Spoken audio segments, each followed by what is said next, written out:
Salut à tous, on va aborder le cas très épineux de l'épisode 3 d'House of the Dragon, un épisode qui fait suite au premier qui était introductif et qui montrait les différentes relations entre les personnages, et le deuxième qui se voulait beaucoup plus politique et qui nous permettait de voir les différents enjeux à venir tout au long de cette saison. L'épisode 3 a été survendu sur les réseaux sociaux, je vais pas en dire plus pour l'instant, mais cet épisode 3 était très bien, hein, c'était un très bon épisode, mais de là à hurler sur les toits comme quoi c'était THE épisode, qu'il méritait une notation incroyable, bon, je pense qu'il faut un peu doser quand on fait l'éloge d'une série. C'était un très bon épisode, loin de là, hein, je vais pas dire que c'était nul, mais voilà, tranquille, hein, c'est pas non plus THE épisode, c'est pas la claque, hein, on en est encore très très loin. Hein. Cet épisode 3 était fort sympathique, j'ai beaucoup aimé tout le jeu politique qui commence et qui continue à se mettre en place à travers la position de Rhaenyra et Viserys, mais aussi et surtout la nouvelle position de la reine Alicent Hightower qui a épousé le roi et qui lui a donné un héritier. J'ai beaucoup aimé toutes les intrigues de palais qui en découlaient, et en toile de fond il y a toute cette guerre sur le degré des pierres. Je m'attendais à quelque chose de peut-être un peu plus énergique et péchu,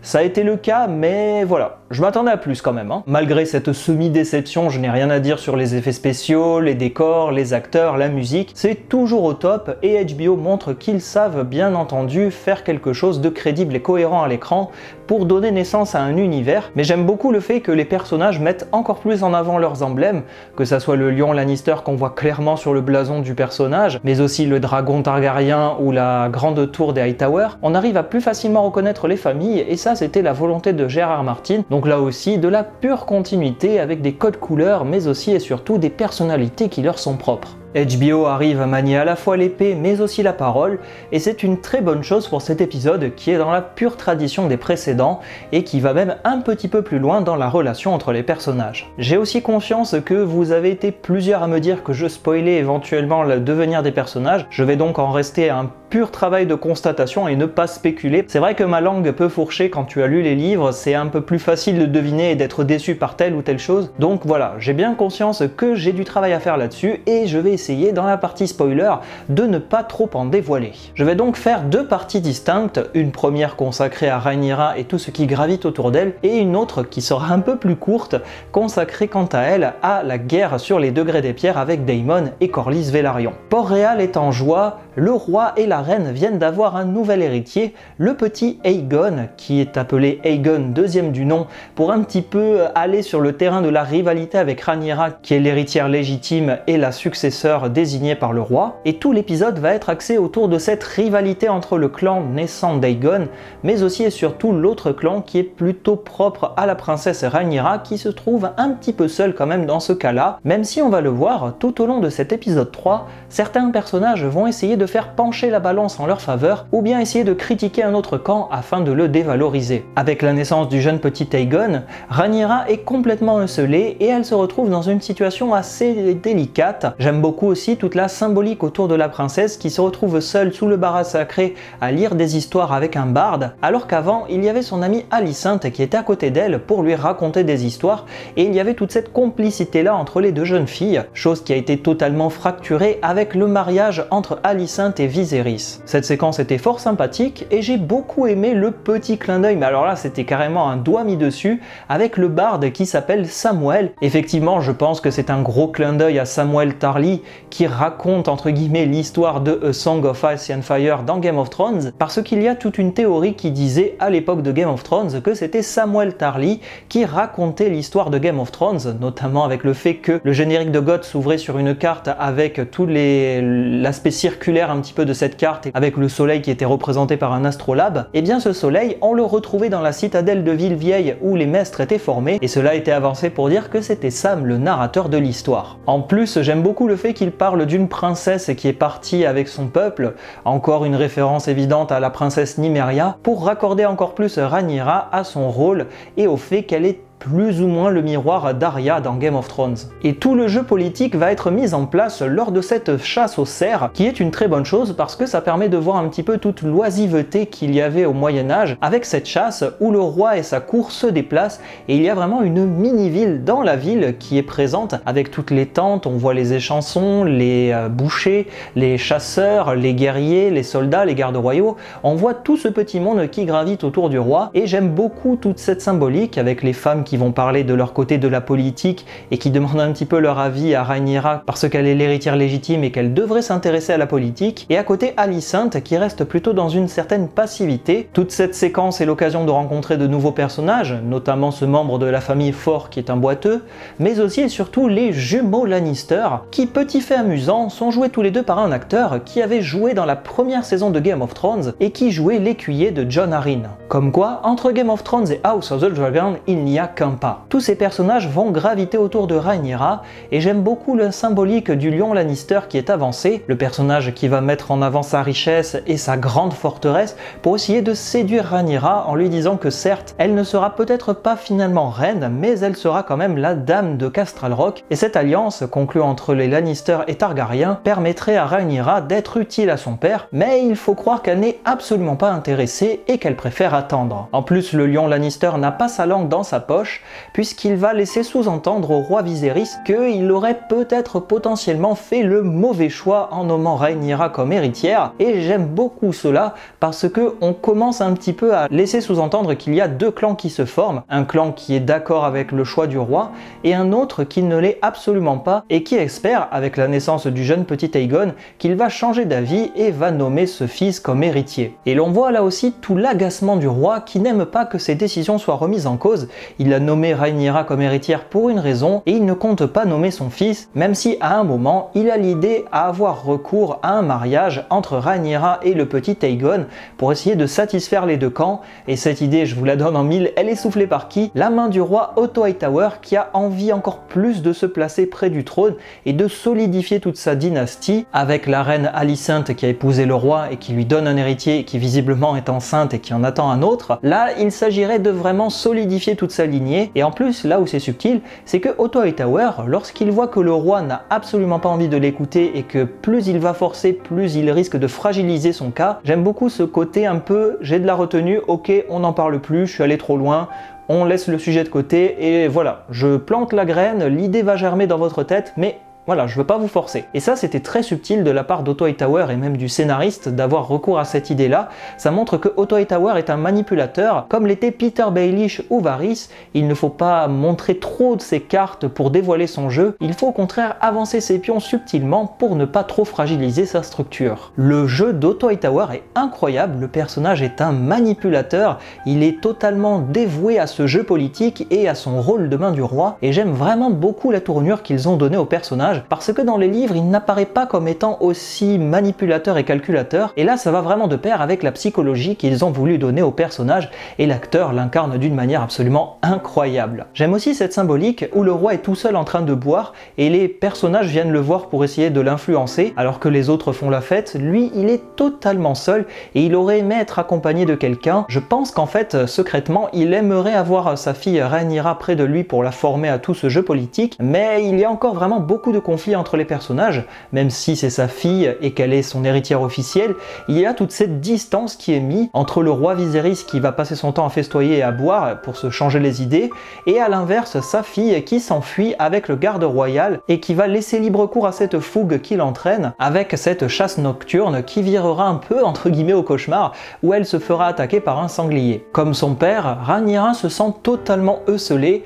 et elle retrouve un petit peu de réconfort avec le jeune garde royal Sir Criston Cole, qui va lui révéler certaines informations sur son histoire, le fait qu'il a été marié une fois et qu'il a fait l'honneur de son père en étant nommé à la garde royale. Et j'ai beaucoup aimé là aussi le fait que Rhaenyra elle lui dit: pour l'instant j'ai rien fait, ça ne sert à rien d'être héritière, et Criston Cole va lui dire: mais si en fait vous avez influencé mon histoire et grâce à vous j'ai pu inscrire ma propre histoire dans le livre de la garde royale, donc au final elle a quand même fait quelque chose en le désignant comme garde royale. C'est là aussi toute la subtilité de cet échange entre les deux personnages qui semble commencer à développer quelque chose. On a également toute cette symbolique autour de la chasse au cerf, où le cerf blanc ne va pas apparaître au roi mais va apparaître devant Rhaenyra, un choix purement symbolique symbolique là aussi, puisque on n'arrête pas de dire que le cerf blanc apparaît pour un peu marquer le retour de la royauté, et Otto Hightower interprète ce signe comme quoi Aegon II est le nouveau prétendant possible pour la couronne et qu'il vient renforcer la dynastie de Viserys. En fait, il va apparaître à Rhaenyra pour montrer qu'au final, eh bien, peut-être que c'est elle la véritable héritière et que le jeu des trônes risque de se jouer avec sa propre lignée. Et de l'autre côté, Viserys, vu qu'ils n'ont pas réussi à attraper le cerf blanc, ils vont lui attraper un grand cerf marron. Et j'aime beaucoup là aussi cette scène parce que, non pas que je m'amuse de voir un cerf être exécuté, mais la symbolique est très forte parce que Viserys va y aller par deux coups pour tuer le cerf. C'est très fort comme symbolique parce qu'on voit que le roi est faible à travers cette scène. Il est faible pourquoi? Parce qu'il est obligé de venir tuer un cerf par deux fois alors qu'il est attaché, il n'avait aucun moyen de s'échapper, et en plus le fait qu'il le plante et que l'écuyer vienne lui dire c'est un peu plus bas monseigneur, là il le replante et le cerf finit d'agoniser par terre. En fait je pense que ça préfigure un petit peu la propre déchéance de Viserys qui estime ne pas avoir fait le bon choix entre sa fille qu'il veut absolument marier pour symboliser une force derrière cette dynastie là, mais aussi et surtout l'autre dynastie avec le jeune Aegon qui commence un petit peu à prendre ses marques et qui commence à avoir de plus en plus de fidèles derrière lui. Et petit à petit aussi, ce que j'aime beaucoup dans cet épisode, c'est que Alicent va essayer de jouer au jeu politique et qu'elle va un peu s'émanciper d'Otto Hightower. Otto Hightower est totalement satisfait puisqu'elle a donné un fils au roi et que visiblement elle est enceinte. Viserys à un moment, il va poser une lettre et Alicent va prendre la lettre pour le lire, et c'est un petit peu son propre choix parce que Otto Hightower ne lui a pas dit de faire cela, et c'est un peu là aussi cette cassure qui est totalement marquée entre Alicent, la jeune qui était manipulée par son père et qui lui disait quoi faire, et la entre guillemets jeune adulte Alicent qui commence à faire ses propres choix et qui décide ce qui est bien pour elle et comment jouer son propre jeu politique. Là aussi petit clin d'œil au lecteur, mais le roi Viserys a deux doigts en moins à la main gauche, chose qui est bien entendu présent dans les livres. Un petit détail subtil pour ceux qui ont lu les livres, et j'apprécie le fait que les doigts soient un peu noircis, comme s'il y avait une gangrène qui gangrénait la main du roi. La main du roi qui gangrène Viserys, c'est Otto Hightower avec toutes les intrigues politiques et le fait qu'il utilise sa fille, mais aussi et surtout qu'il cherche à un petit peu isoler Rhaenyra en suggérant au roi de nommer Aegon comme nouveau prince héritier. Comme quoi avec deux doigts en moins on peut arriver à faire dire pas mal de choses, hein. Et finalement, c'est encore le roi qui va avoir ce choix et qui va dire à Rhaenyra que, eh bien, il s'est marié par amour parce qu'il aimait Alicent. Il n'a pas écouté le fait qu'il aurait dû faire un mariage politique avec Laena Velaryon parce que la maison Velaryon lui apportait une sécurité et lui aurait permis de sécuriser sa dynastie avec un mariage liant deux familles valériennes. Et là, le fait qu'il dise la même chose à Rhaenyra, c'est très fort parce que au final, il lui laisse le choix et j'ai trouvé ça très bienvenu et ça nous laisse présager pas mal de choses pour le futur parce que en l'état actuel, on ne sait absolument pas quel prétendant va choisir Rhaenyra, sachant qu'elle a ce choix maintenant et qu'elle peut choisir et qu'elle n'est pas obligée d'épouser quelqu'un contre son gré. Je pense qu'elle va un peu plus se délier et se laisser convaincre et peut-être se prêter un peu plus à ce jeu politique qui lui fait tant défaut. En plus, Viserys a totalement raison, si sa fille épouse quelqu'un, elle pourra fortifier sa dynastie et solidifier son clan, chose qui fait défaut un peu de ce côté-ci et qui montre un peu toute la fracture qu'il y a au royaume entre le clan d'Aegon qui est un clan beaucoup plus fort et vigoureux et le clan de Rhaenyra qui pour l'instant n'avance pas. Et en parallèle de toutes ces intrigues de palais, on a l'histoire de la guerre des degrés des pierres opposant Daemon Targaryen et Corlys Velaryon au prince myrien Kragas Drahar. J'ai vraiment apprécié le fait que l'épisode s'ouvre sur cette guerre, ça montre que le conflit est installé depuis longtemps, qu'il commence à s'empêtrer dans un bourbier, le fait qu'on voit vraiment toute cette symbolique avec le feu, le brouillard, les guerriers qui sont attachés au sol et qui vont être noyés, le prince Daemon qui vole dans les airs et qui crache son feu avec Caraxès. C'était incroyable, une séquence d'ouverture absolument dantesque pour l'épisode 3, avec le feu du dragon qui est incroyablement puissant. Quand Caraxès à un moment a craché du feu, il y a un soldat myrien qui courait et en fait il ne lui restait plus que ses pieds à la fin, donc ça montre là aussi toute la puissance du feu de Caraxès qui est un dragon absolument incroyable et féroce, et il témoigne toute la violence de Daemon qu'il a en lui. Le prince qui est déçu de ne pas avoir été reconduit auprès de son frère, eh bien il va laisser libre cours à sa colère et se tailler un royaume tel qu'il le voulait. Là aussi c'était pas mal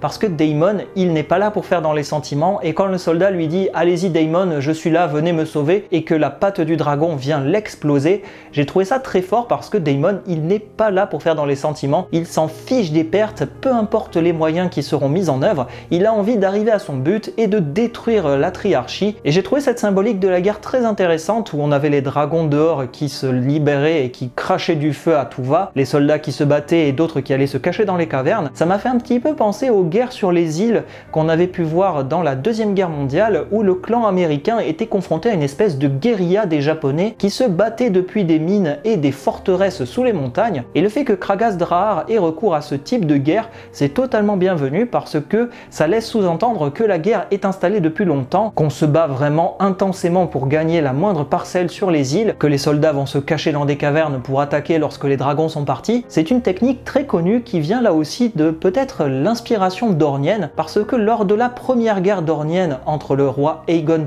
Ier le Conquérant et la principauté dornienne, eh bien les Dorniens ils avaient cette faculté-là à combattre, à sortir uniquement quand les soldats ne s'y attendaient pas, et c'est toute cette guerre d'usure qui a permis aux Dorniens de remporter entre guillemets la victoire sur Aegon, même s'ils ont perdu énormément de soldats. C'est tout à fait logique que le prince Myrien s'inspire de ce type de guerre, parce que c'est ce moyen qui avait permis de mettre en déroute le grand Balerion, la Terreur Noire, au tout début du règne d'Aegon Ier, et c'est donc logique qu'il s'inspire de ce type de combat pour mener à bien sa guerre. On a toute une rivalité qui est instaurée entre Kragas Drahar et le prince Daemon Targaryen, et j'aime beaucoup le fait qu'il se cherche, que Kragas est un personnage assez mystérieux qui ne parle pas. En plus, il a le visage à moitié carbonisé. Il y en a certains qui ont sous-entendu que ça serait peut-être potentiellement la grise écaille, mais pour moi c'est plutôt des brûlures, et on le voit très bien parce qu'il est complètement rougeâtre, il y a des cloques qui se forment, son masque de harpie est à moitié fondu sur lui, et c'est vraiment très bienvenu d'avoir essayé de montrer ce personnage à la fois difforme qui mène une guerre qui n'est pas du tout conventionnelle. Le conseil de guerre est très intéressant puisqu'on voit le jeune Laenor Velaryon se mettre en avant et proposer quelque chose.